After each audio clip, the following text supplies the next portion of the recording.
Hi friends, chicken కూర వండుతున్నా.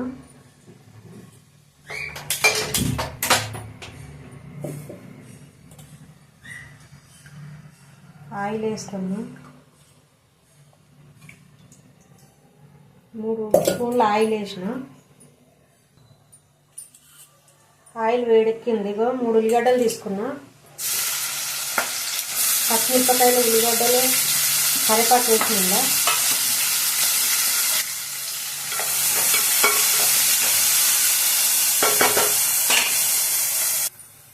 ఉల్లిపాయలు మగ్గినాయి. అల్లం పేస్ట్ వేసుకున్న 1 స్పూను వేసి పచ్చివాసన పోయిన దాకా కలుపుకోవాలి. పసుపు,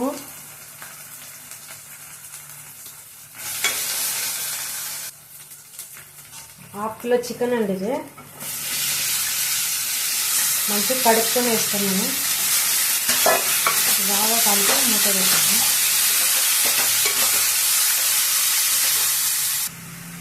ఉప్పు వేస్తున్నా.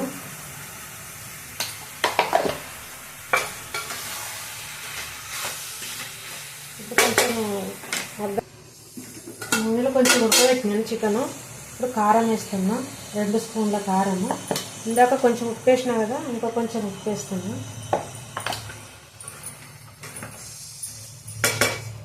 పెడతాను. బాగా కలిపి ఉప్పు కారం అన్నీ వేసిన బాగా కలిపి ముద్ద పెడతాను. నేను 1 టమాటా మిక్సీకి వేసుకున్నా గ్రేవీ కోసము. చిన్నది మీడియం సైజు టమాటా. దీంట్లో కొంచెం గరం మసాలా, కొంచెం ధనియాల పొడి. ఇందాక కారం వేసినాం కదా, ఉప్పు కారం వేసిన సరిపోయింది. కొద్దిసేపు మూత పెడతాను. కొంచెం కొత్తిమీర వేసి ఉడకబెడతాను, టేస్ట్ వస్తుంది.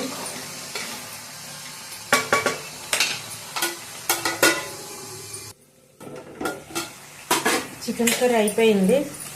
ఫ్రై లాగా 1 టమాటా మిక్సీకి వేస్తే గుజ్జులాగా వస్తుంది కూర. వాటర్ వేయకుండా పర్వాలేదు. నేనైతే వాటర్ వేయలేదు. అయిపోయిందండి. బాయ్. మరి చికెన్ కర్రీ అయిపోయింది.